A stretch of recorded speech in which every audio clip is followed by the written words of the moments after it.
Assalamualaikum warahmatullahi wabarakatuh. Perkenalkan, nama saya Gina Natasha. Saya dari kelas 2 BS1 Keperawatan Universitas Muhammadiyah Kudus. Di sini saya akan membuat video tentang pendidikan kesehatan tanda bahaya bayi BBL. Selamat menyaksikan. Assalamualaikum Ibu. Perkenalkan, nama saya Gina Natasha. Saya dari Universitas Muhammadiyah Kudus. Ini dengan Ibu siapa? Umurnya berapa? Usia anaknya berapa Ibu? 1 bulan. Di sini saya akan melakukan penyuluhan pendidikan kesehatan tanda-tanda bahaya bayi baru lahir ya Ibu. Apakah Ibu sebelumnya sudah mengerti apa itu tanda-tanda bahaya bayi baru lahir? Jika belum, saya akan menjelaskannya terlebih dahulu. Pengertian tanda bahaya bayi baru lahir adalah suatu keadaan atau masalah pada bayi baru lahir yang dapat mengakibatkan kematian pada bayi. Bayi baru lahir adalah bayi yang lahir dari kehamilan 37 minggu sampai 42 minggu dan berat badan lahir 2.500 sampai 4.000 gram dan telah mampu hidup di luar kandungan. Masa bayi baru lahir atau neonatal dibagi menjadi dua. Yang pertama, periode partunatal, di mana masa ini dimulai dari saat kelahiran sampai 15 dan 30 menit setelah kelahiran. Yang kedua, periode neonatal, di mana masa ini dari pemotongan dan pengikatan tali pusat sampai sekitar akhir minggu kedua dari kehidupan partunatal. Dan selanjutnya, tanda-tanda bahaya pada bayi baru lahir. Yang pertama, bayi tidak mau menyusu. Anda harus merasa curiga jika bayi Anda tidak mau menyusu, seperti yang kita ketahui bersama. ASI adalah makanan pokok bagi bayi. Jika bayi tidak mau menyusu, maka asupan nutrisinya akan sangat berkurang dan ini akan berefek pada kondisi tubuhnya. Biasanya bayi tidak mau menyusu ketika sudah dalam kondisi lemah dan mungkin sudah dalam kondisi dehidrasi berat. Yang kedua yaitu kejang. Kejang pada bayi memang terkadang terjadi. Yang perlu Anda perhatikan adalah bagaimana kondisi pemicu kejang. Apakah kejang terjadi saat bayi demam? Jika iya, kemungkinan kejang dipicu dari demamnya. Selalu sediakan obat penurun panas sesuai dengan dosis yang dianjurkan oleh dokter. Yang ketiga yaitu lemah. Jika bayi Anda terlihat tidak seaktif biasanya, maka waspadalah. Jangan biarkan kondisi ini berlanjut.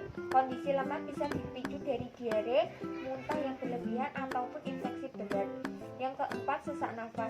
Frekuensi nafas bayi pada umumnya lebih cepat dari manusia dewasa, yaitu sekitar 30-60 kali per menit. Jika bayi bernafas kurang dari 30 kali per menit atau lebih dari 60 kali per menit, maka Anda wajib waspada. Lihat dinding badannya ada tarikan atau tidak. Yang kelima, merintih. Bayi belum dapat mengungkapkan apa yang dirasakannya. Ketika bayi kita merintih terus-menerus, kendati sudah diberi ASI atau sudah dihapuk-hapuk, maka konsultasikan hal ini pada dokter. Bisa jadi ada ketidaknyamanan lain yang bayi rasakan. Yang selanjutnya adalah pusar kemerahan. Tali pusat yang berwarna kemerahan menunjukkan adanya tanda infeksi. Yang harus Anda perhatikan saat merawat tali pusat adalah jaga tali pusat bayi tetap kering dan bersih. Bersihkan dengan air hangat dan biarkan kering. Betadin dan alkohol boleh diberikan, tapi tidak untuk dikompreskan. Artinya hanya dioleskan saja. Saat sudah kering baru Anda tutup dengan kaca steril yang bisa Anda beli di apotek. Demam atau tubuh merasa dingin. Suhu normal bayi berkisar antara 36,5 derajat Celcius sampai 37,5 derajat Celcius. Jika kurang atau lebih, perhatikan kondisi sekitar bayi. Apakah kondisi di sekitar membuat bayi Anda kehilangan panas tubuh seperti ruangan yang dingin atau pakaian yang basah? Selanjutnya, mata bernanah banyak. Nanah yang berlebihan pada mata bayi menunjukkan adanya infeksi yang berasal dari proses persalinan. Yang bisa Ibu lakukan, membersihkan mata bayi dengan kapas dan air hangat, lalu konsultasikan pada dokter atau bidan. Yang terakhir, kulit terlihat kuning. Kuning pada bayi biasanya terjadi karena bayi kurang ASI. Namun jika kuning pada bayi terjadi pada waktu kurang dari sama dengan 24 jam setelah lahir atau lebih dari 14 hari setelah lahir, kuning menjalar hingga telapak tangan dan kaki bahkan tinja bayi berwarna kuning, maka Anda harus mengkonsultasikan hal tersebut pada dokter.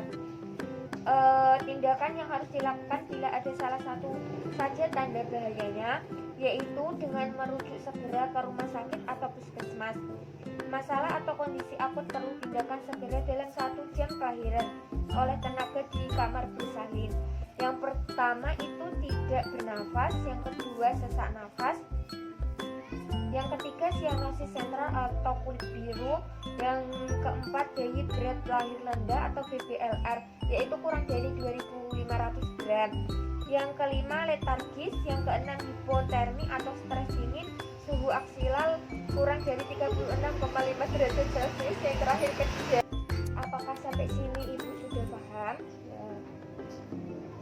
Ada yang ditanyakan atau tidak Ibu? Jika tidak, saya mohon maaf. Terima kasih banyak atas waktunya. Apabila ada kurang dan salah, saya mohon maaf. Terima kasih. Wassalamualaikum.